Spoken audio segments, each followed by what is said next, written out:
ନାଇଁ ଗତ ବର୍ଷ ରୁ ଜଗନ୍ନାଥ ମହୋତ୍ସବ ଆମ ନିଆଳିର ଯୁବକ ମାନେ ଏବଂ ଅନ୍ୟ ମୁରବୀ ମାନେ ମିଶିକି ସମସ୍ତେ ଆମେ ନଡ଼ିଆ ଗୁରୁଡି ଜଗନ୍ନାଥ ମନ୍ଦିର ପାର୍ଶ୍ୱରେ ଆମେ କରିଥିଲୁ। ଆମର ସମସ୍ତଙ୍କର ଗୋଟିଏ କଥା ଥିଲା, ଆମେ ନିଆଳି ନିର୍ବାଚନ ମଣ୍ଡଳୀର ବିଭିନ୍ନ ସ୍ଥାନରେ ଆମେ ଏଇଟାକୁ ପ୍ରତିବର୍ଷ ପରିବର୍ତ୍ତନ କରି କରିବୁ। ଏଇଟା ହଉଛି ଦ୍ୱିତୀୟ ବର୍ଷ 2026 ଫେବୃଆରୀ 11 ତାରିଖ ଦିନ ଏଠି ଷ୍ଟାର୍ଟ ହେଇଯିବ, ଆରମ୍ଭ ହୋଇକରି 5 ଦିନ କାଳ ଚାଲିବ ଏବଂ ମହୋତ୍ସବରେ ଆମ ଅଞ୍ଚଳର ବିଭିନ୍ନ ସଂକୀର୍ତ୍ତନ ମଣ୍ଡଳୀ ଏବଂ ବିଭିନ୍ନ କଳାକାର ଯୋଗ ଦେବେ। ଦିନ ସାରା ଏଠି ସଂକୀର୍ତ୍ତନ ଚାଲିବ। ଜଗନ୍ନାଥଙ୍କର ଉପରେ ପ୍ରବଚନ ଦେବା ପାଇଁ ମଧ୍ୟ ସନ୍ଧ୍ୟା 6ଟାରୁ ଆରମ୍ଭ ହେବ, ରାତି 9ଟା ପର୍ଯ୍ୟନ୍ତ ପ୍ରବଚନ। ଏଇଭଳି ଭାବରେ ଗୋଟେ ଆଧ୍ୟାତ୍ମିକ ପରିବେଶ ଏଠି ଉଦ୍ଦିଷ୍ଟ ହେବ। ଆଉ ଏଠାରେ ମଧ୍ୟ ଜଗନ୍ନାଥଙ୍କର 24 ଗୋଟି ବେଶ ହେବ ଏବଂ ଆନନ୍ଦ ବଜାର ଖୋଲିବ। ପ୍ରସାଦ ସବୁଦିନ ହବ, ଦିନ ରାତି ପ୍ରସାଦ ଚାଲିବ। ଆମ ଅଞ୍ଚଳର ଏବଂ ବାହାରୁ ଅନ୍ୟ ଜାଗାରୁ ବି ମଧ୍ୟ ଲୋକ ଆସିବେ ଏବଂ ଆମେ ଆମ ଅଞ୍ଚଳରେ ଯେତେ ସାଧୁ ସନ୍ଥ ଅଛନ୍ତି ଏବଂ ବାହାରେ ବି ଯେଉଁମାନେ ଅଛନ୍ତି ଆମେ ସମସ୍ତଙ୍କୁ ନିମନ୍ତ୍ରଣ କରିବୁ ଏଇଠାକରେ ଆସି ପହଞ୍ଚିବା ପାଇଁ। ନଡ଼ିଆଗୁଡ଼ି ଠାରେ ଯେଉଁ ହେଇଥିଲା ସେଠି ମଧ୍ୟ ନିମନ୍ତ୍ରଣ ହେଇଥିଲା, ସାଧୁ ସନ୍ଥ ଆସିଥିଲେ। ଏଠି ବିଭିନ୍ନ ଜାଗାରୁ ସାଧୁ ସନ୍ଥ ଆସିବେ। ଆଉ ମୁଁ ବି ମଧ୍ୟ ଆପଣଙ୍କ ମାଧ୍ୟମରେ ନିବେଦନ କରୁଛି ମୋର ନିଆଳି ଅଞ୍ଚଳର ବାସୀଙ୍କୁ ଯେ ସେମାନେ ମଧ୍ୟ ଯେଉଁ ସାଧୁଙ୍କ ସଂସ୍ପର୍ଶରେ ଆସିଛନ୍ତି ସେମାନେ ଆମକୁ ଜଣାନ୍ତୁ, ଆମ କମିଟିକି ଜଣାନ୍ତୁ ଯେ ସମସ୍ତେ ଆମେ ମଧ୍ୟ ତାଙ୍କୁ ସାଧୁ ସନ୍ଥଙ୍କୁ ନିମନ୍ତ୍ରଣ କରିବୁ।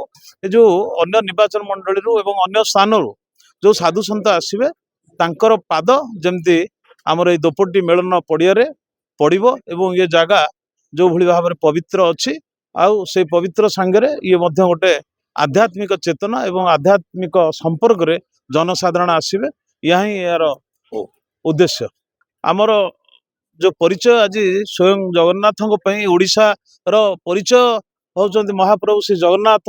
ଆମ ଓଡ଼ିଶାର ଲୋକମାନେ ସରଳ ଶାନ୍ତ, ଆମର ରାଜନୈତିକ ଲୋକମାନେ ମଧ୍ୟ ଯେଉଁ ଅଛନ୍ତି, ଯେଉଁ ଯିଏ ବି ଥାଉ ସେମାନେ ବି ଅନ୍ୟ ରାଜ୍ୟ ତୁଳନାରେ ଆମ ଓଡ଼ିଶା ରାଜ୍ୟରେ ସମସ୍ତେ ପ୍ରାୟ ଭଲ, ରାଜନୈତିକ ଲୋକମାନେ ଭଲ, ସାଧାରଣ ଲୋକ ବି ଭଲ।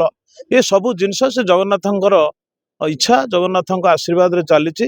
ତେଣୁ ଜଗନ୍ନାଥଙ୍କର ଯେଉଁ ପରିଚୟ ଅଛି, ଜଗନ୍ନାଥଙ୍କ ଯୋଗୁଁ ଆମେ ଯେଉଁ ପରିଚୟ ପାଇଛେ, ଓଡ଼ିଶାର ଗର୍ବ ଗୌରବ। ଆମେ ଯୁଆଡ଼େ ଗଲେ ବି ଯଦି ଆମେ ପୁରୀର ନାଁ ଧରୁଛୁ କି ଓଡ଼ିଶା ନାଁ ଧରୁଛୁ, ଲୋକ ଆମକୁ ଚିହ୍ନୁଛନ୍ତି, ହଁ ଜଗନ୍ନାଥ ଦେଶରୁ ଆସିଛନ୍ତି। ତେଣୁ ମୁଁ ତ ନିବେଦନ କରିବି ଜଗନ୍ନାଥଙ୍କର ଯେଉଁ ମହୋତ୍ସବଟା ପ୍ରତ୍ୟେକ ନିର୍ବାଚନ ମଣ୍ଡଳୀରେ ଏବଂ ପ୍ରତ୍ୟେକ ଠାକୁରଙ୍କର ଯେଉଁ ମନ୍ଦିର ଅଛି ଜାଗାରେ ଜଗନ୍ନାଥଙ୍କର ମହୋତ୍ସବଟା ହେବା ଦରକାର। ଆମର ଆଗାମୀ ପିଢ଼ି ଯେମିତି ଜଗନ୍ନାଥଙ୍କର ଶରଣ ନିଅନ୍ତୁ ଏବଂ ଆମେ ସମସ୍ତେ ବି ପ୍ରାର୍ଥନା କରିବା ଜଗନ୍ନାଥ ସମସ୍ତଙ୍କର ମଙ୍ଗଳ କରନ୍ତୁ, ଆଶୀର୍ବାଦ କରନ୍ତୁ, ସମସ୍ତେ ଭଲରେ ରୁହନ୍ତୁ, ସମସ୍ତେ ସୁସ୍ଥରେ ରୁହନ୍ତୁ। ନା ଆମର ନିଆଳି ମାଧବ ଯେଉଁ ଅଛନ୍ତି ସେ ହେଉଛି ଜଗନ୍ନାଥଙ୍କର ମାମୁଁ ଘର। ପ୍ରତ୍ୟେକ ବର୍ଷ ଆମର ଅଷ୍ଟମୀରେ ପୋଢ଼ୁଆଁ ଆମର ଯାଏ। ଆମେ ମଧ୍ୟ ସରକାରଙ୍କୁ ମୁଁ ନିଜେ ଜଣେଇଛି ଏବଂ ମାଧବାନନ୍ଦ, ଆମର ତିଲେଶ୍ୱର ମନ୍ଦିର ଏବଂ ଶୋଭନେଶ୍ୱର ଏ ତିନିଟାର ଉନ୍ନତିକରଣ ହେବ। ଏବେ ଅଷ୍ଟଶମ୍ଭୁ ଯେଉଁ ଅଛନ୍ତି ଆମର 10 ଗୋଟି ଅଷ୍ଟଶମ୍ଭୁ, ପୁରୀ ଆଉ କଟକ ଜିଲ୍ଲା ନିଆଳିକୁ ମିଶାଇଲେ 10 ଗୋଟି ଅଷ୍ଟଶମ୍ଭୁ। 10 ଗୋଟିରୁ ଆମ ନିଆଳି ଅଞ୍ଚଳରେ 6 ଗୋଟି ଅଛନ୍ତି। ସେଥିପାଇଁକା ରାଜ୍ୟ ସରକାର ହାତକୁ ନେଇଛନ୍ତି। ଏଥିରେ ମୁଁ ଆମର ଯିଏ ଅଛନ୍ତି ଉପମୁଖ୍ୟମନ୍ତ୍ରୀ ପ୍ରଭାତୀ ଅପା ମହୋଦୟଙ୍କୁ ଧନ୍ୟବାଦ ଦେବି। ତାଙ୍କର ବିଭାଗ ଏବଂ ତାଙ୍କର ଉଦ୍ୟମ ଏବଂ ଯୋଗୁଁ ଆଜି ଆମେ 6ଟି ଶମ୍ଭୁ ଯେଉଁ ନିଆଳି ନିର୍ବାଚନ ମଣ୍ଡଳୀରେ ଅଛି ସେଗୁଡ଼ାକର ଉନ୍ନତିକରଣ କାମ ପାଇଁ 18 କୋଟି ଟଙ୍କାର ଟେଣ୍ଡର ସରିଯାଇଛି। ସେ କାମ ଖୁବ୍ ଶୀଘ୍ର ଆରମ୍ଭ ହେବାକୁ ଯାଉଛି। ସଳେଇ ପାଖରେ ଗୋଟେ ଗେଟ୍ ମଧ୍ୟ ବଡ଼ ଗେଟ୍ ତିଆରି ହେବ। ଯାହା ହଉ ଗୋଟେ ସେଇ ଯେଉଁ 6ଟି ଶମ୍ଭୁ ହେବ ଅନ୍ଧ କପିଳେଶ୍ୱର ଠାରୁ ଆରମ୍ଭ ହୋଇ ନିଭରଣ ପଞ୍ଚାୟତରେ ଯେଉଁ ଗ୍ରାମେଶ୍ୱର ଅଛନ୍ତି ସେଠି ସମାପ୍ତ ହେବ। ତ ତା ସଙ୍ଗେ ସଙ୍ଗେ ଇଏ ଗୋଟେ କରିଡର ତିଆରି ହେଉଛି ଯେ ନିଆଳିକୁ ନେଇକରି ପୁରୀର ଯେଉଁ ଆଉ 4ଟା ଅଷ୍ଟଶମ୍ଭୁ ଆଉ 4ଟା ଶମ୍ଭୁ ରହିଲେ ତାଙ୍କୁ ନେଇକି ଗୋଟେ